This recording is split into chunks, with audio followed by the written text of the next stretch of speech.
Assalamualaikum warahmatullahi wabarakatuh, anak-anak ustazah. Hari ini kita kembali lagi dengan pembelajaran tema. Hari ini masih di subtema 2 pada pembelajaran 4. Nah, coba anak-anak ustazah buka buku temanya halaman 88. Nah, di pembelajaran keempat kita akan belajar tentang kenampakan alam pada mata pelajaran IPS. Kenampakan alam pada bentang alam Indonesia merupakan salah satu yang terlengkap di dunia. Kenampakan alam itu meliputi laut, pantai, dataran rendah, lembah subur, padang rumput, sungai, danau, bukit, pegunungan, hingga gunung. Lalu, kenampakan alam yang seperti apakah yang ada di wilayah tempat tinggal anak-anak ustazah? Nah, hari ini kita belajar tentang kenampakan alam. Nah, coba dengarkan penjelasan ustazah ya nak ya. Materi tentang kenampakan alam. Nah, keragaman kenampakan alam suatu daerah dipengaruhi oleh perbedaan letak ketinggian dari permukaan bumi. Kenampakan alam itu meliputi daratan dan perairan yang memberikan banyak keuntungan berupa kekayaan dari berbagai sumber daya alam. Yang pertama yang perlu kita bahas adalah kenampakan alam. Nah, 1. Kenampakan alam.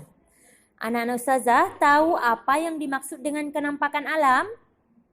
Kenampakan alam adalah segala sesuatu yang ada di alam dan terbentuk oleh peristiwa alam. Atau kenampakan alam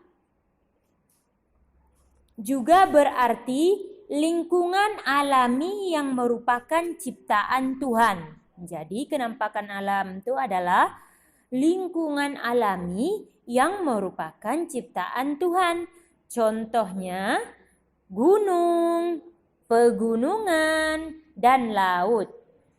Secara umum, kenampakan alam ada 2 macam, yaitu kenampakan alam daratan dan kenampakan alam perairan. Yang pertama, kenampakan alam daratan adalah wilayah permukaan bumi yang tidak digenangi air. Contohnya gunung, pegunungan, dataran rendah, dataran tinggi, tanjung, dan delta. Kemudian yang kedua, namanya kenampakan alam perairan.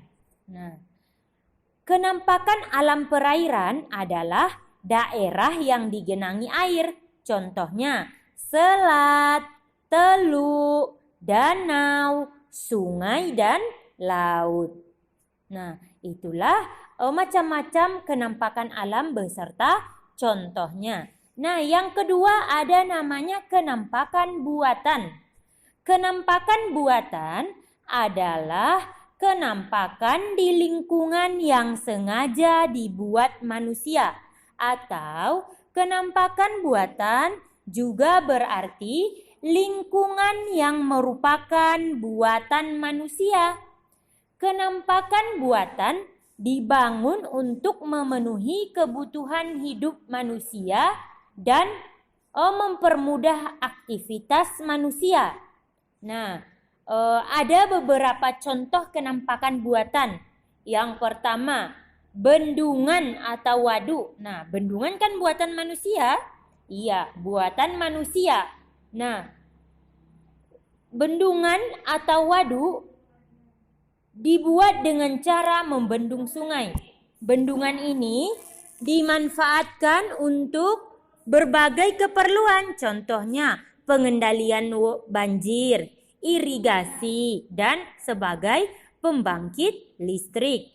Yang kedua, pelabuhan, yaitu tempat berlabuhnya kapal untuk menaikkan atau menurunkan penumpang dan barang. Nah, pelabuhan itu dibuat oleh manusia.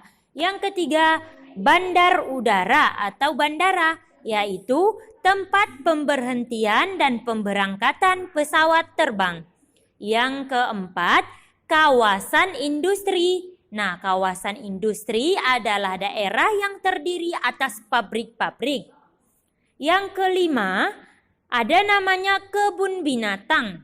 Nah, kebun binatang adalah tempat yang sengaja dibuat untuk melestarikan hewan dari kepunahan dan mengembangbiakkan hewan tersebut.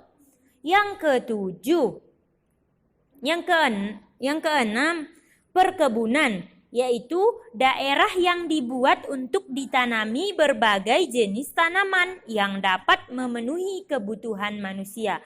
Dan yang ketujuh, jalan raya. Nah, jalan raya dibuat untuk menghubungkan suatu tempat dengan tempat lain. Nah, itulah beberapa contoh dari kenampakan buatan, yaitu kenampakan di lingkungan yang sengaja dibuat manusia atau lingkungan yang merupakan buatan manusia. Nah, untuk tugas pada mata pelajaran IPS, coba anak ustazah buka bukunya halaman 89. Nah, di sini ada 4 gambar. Nah, setelah anak ustazah mengamati gambar yang 4 ini, coba anak ustazah kerjakan tugas di halaman 90. Nomor 1, nomor 2, nomor 3, dan nomor 4. Nah, untuk mata pelajaran kedua, pembelajaran kita yaitu bahasa Indonesia. Nah, tugas anak ustazah di bahasa Indonesia, coba anak ustazah buka bukunya halaman 96, ada teks bacaan tentang beragamnya flora dan fauna Indonesia. Nah, anak-anak ustazah baca paragraf 1. Paragraf 1 aja ya nak ya. Baca paragraf 1, kemudian tentukan ide pokok dari paragraf 1. Hanya paragraf 1 saja ya nak ya. Ditulis di buku tema. Kemudian dilanjutkan dengan pembelajaran PPKN. Pada halaman 101, tugasnya adalah membuat tanda panah. Sila 1 sampai sila 5, mana sikap yang mencerminkan sila pertama, sikap yang mencerminkan sila kedua, ketiga, keempat, dan kelima. Dan dibuat tanda panah sesuai dengan pasangannya, ya. Hanya itu saja untuk tugas anak-anak ustazah hari ini. Jangan lupa difotokan ke ustazah tugasnya dan dikirimkan ya nak ya. Barakallahu fikum. Tetap semangat anak-anak soleh ustazah. Wassalamualaikum warahmatullahi wabarakatuh.